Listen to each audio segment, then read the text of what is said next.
పొత్తు విషయం, అలాగే సీట్ల పంపకం, పదవుల కేటాయింపు, ఈ మూడిట్లో కూడా మూడు పార్టీల మధ్య ఏకాభిప్రాయం ఉంది. ఇప్పుడు మోపిదేవి వెంకటరమణ టీడీపీలో జాయిన్ అవ్వడానికి సుముఖంగా ఉన్నారు. బేదాం మస్తానరావు ఇంకా ఆయన అభిప్రాయం చెప్పలేదు. కానీ ఇప్పుడు బాలినేని శ్రీనివాసరెడ్డి అలాగే సామినేని ఉదయభాను జనసేనలో చేరుతూ ఉన్నారు సార్. అంటే వాళ్ళు జనసేన వైపు చూడడానికి గల కారణం ఏమై ఉండొచ్చు? వాళ్ళు జనసేన చేయాలని వాళ్ళందరూ చెప్తాను. అంటే ప్రతి ఒక్కరు కూడా వాళ్ళ అవసరాలు, వాళ్ళ కారణాలు నేను వాళ్ళ మైండ్లోకి ప్రవేశించి వాళ్ళ కారణాలు వెతకాలా? సో వాళ్ళకి అక్కడ జనసేన కన్వీనియంట్ అనుకున్నారు, చేరుతున్నారు. వాళ్ళ టీడీపీలో అక్కడ బలమైన నాయకత్వం ఉందనుకోండి, టీడీపీలో స్పేస్ ఉండకపోవచ్చు. అందువల్ల వారు ఏ పార్టీలో చేరుతారనేది నాకేం, ఐఎమ్ నాట్ బాదర్డ్. వాళ్ళు ఆ పార్టీలో ఎందుకు చేరాలంటే నేనే రేపగలుగుతాను. ఆ పార్టీలో వాళ్ళకి అది ఏం నచ్చిందో నచ్చింది, చేరుతున్నారు. ఫండమెంటల్ పాయింట్, వాళ్ళు ఆ పార్టీలో చేరినా ఏ పార్టీలో చేరినా క్వశ్చన్ ఏంటంటే, మా బాలినేని వైఎస్ఆర్ కాంగ్రెస్ నాయకుడిగా ఉన్న సమయంలో జనసేన కానీ టీడీపీ కానీ ఆయన పేరు ఏమన్నారు, ఇప్పుడు తమ పార్టీలో చేరుతుంటే ఏమంటున్నారు? ఇప్పుడు నిన్నటిదాకా అవినీతి పరుడు, అన్ని రాజకీయాల్లో చీడ పురుగులు, కలుపు మొక్కలు అన్నీ కదా వైసీపీ నేతలు. మళ్ళీ టీడీపీలో జనసేనలో చేరితే వాళ్ళు పవిత్రులు అయిపోతున్నారు. సమస్య అది. ఇప్పుడు బాలినేని పైన జనసేన నిన్నటిదాకా అభిప్రాయం ఏంటి, ఇవాళ అభిప్రాయం ఏంటి, ఎలా మారుతుంది అని అంటున్నాను నేను.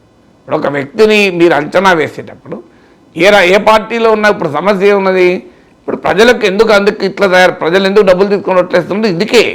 ఇప్పుడు అందరూ ఒకే తాను ముక్కలే, తేడా ఏం లేదు ప్రజలకు. ఈ పార్టీ అయితే ఆ పార్టీ అయితే కండువాలు మార్చుకుంటా అంటారు. అందుకే ప్రజలు తప్పుపడతారు చాలామంది. డబ్బులకు అమ్ముకోబోతున్నారు, ఓట్లకు అమ్ముడుపోతున్నారు. ఏం చేయాలి ప్రజలు మరి? ఇప్పుడు రేపు పొద్దున జనసేన అభ్యర్థిగా వాళ్ళని పోటీ చేస్తాడు. నిన్నటిదాకా టీడీపీ అభ్యర్థి, ఎంతమంది నాయకులు మారలేదు అట్లా. నిన్నటిదాకా వైసీపీ అభ్యర్థిగా పోటీ చేస్తారు, రాత్రి టీడీపీ అభ్యర్థి అయిపోతాడు. నిన్నటిదాకా వైసీపీకి అభ్యర్థిగా పోటీ చేస్తారు, రాత్రి ఇంకో జనసేన అభ్యర్థి అవుతారు. ఇది చూసినాక ప్రజలకు ఎవరైతే ఏరా అయితే తలకాయ పడగొట్టుకోవడానికి నాకేం తేడా ఉన్నది? ఇప్పుడు ఏ కండవ వేసుకొని వస్తుంది, మనిషి మారలే కదా.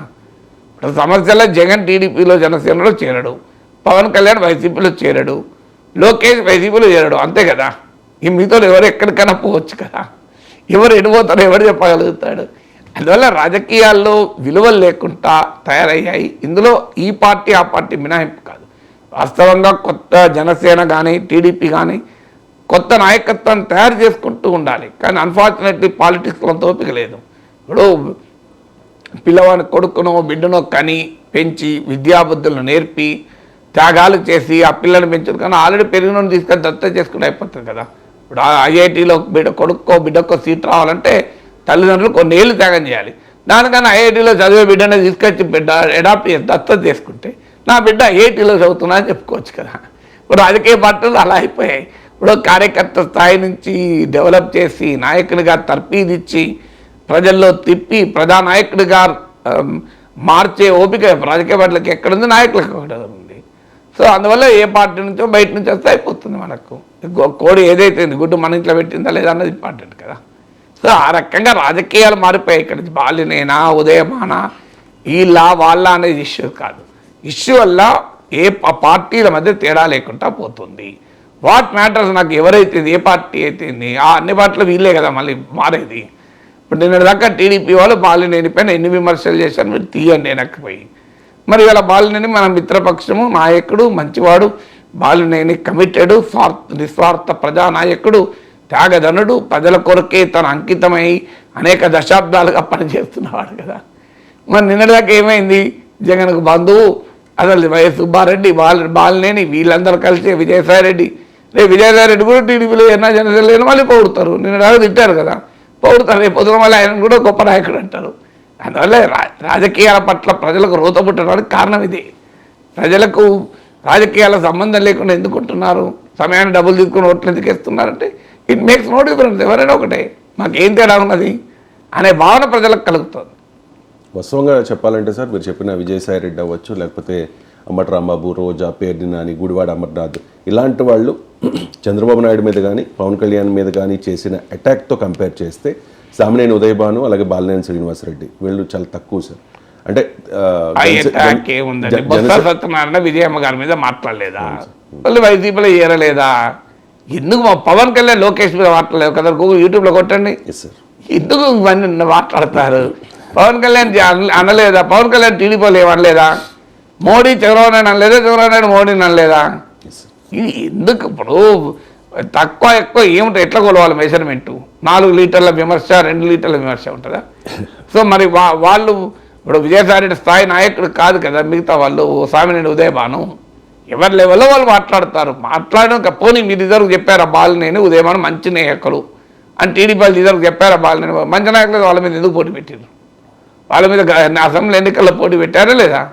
పోటీ పెట్టినప్పుడు మీరు ఆయన కూడా మంచి నాయకుడే మాకు ఒకటే కానీ మాకేసిన మంచిది మీరు ఆయనకేసిన మంచిది అని చెప్పిండ్రా? ఎందుకు కథలు చెప్తారండి ఈ రాజకీయాల్లో? సో ఇందులో ఎవరిని అంటారని కాదు, చంద్రబాబు నాయుడిని ఇంతకన్నా తీవ్రంగా అన్నవాళ్ళు కూడా టీడీపీలో లేరా? సో ఎంతమంది చూపెట్టాలి? కేసీఆర్ అన్నవాళ్ళు బీఆర్ఎస్లో లేరా? మీరు ఏ మోడీని అన్నవాళ్ళు బీజేపీలో లేరా నాకు చెప్పండి.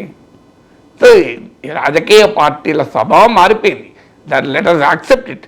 సో నిన్నదాకా విమర్శించిన వాళ్ళు కూడా కొడాలి నాన్న రేపు టీడీపీలో వస్తే చేర్చుకోరా అది అంటారు. మనకు బాలినేని చేర్చుకున్నప్పుడు కొడాలి నాన్న కూడా చేర్చుకుంటారు. కొడాలి నాన్న చంద్రబాబు నాయుడు తిట్టాడు కదా అంటే అప్పుడేదో జగన్ కోసం తిట్టాడు.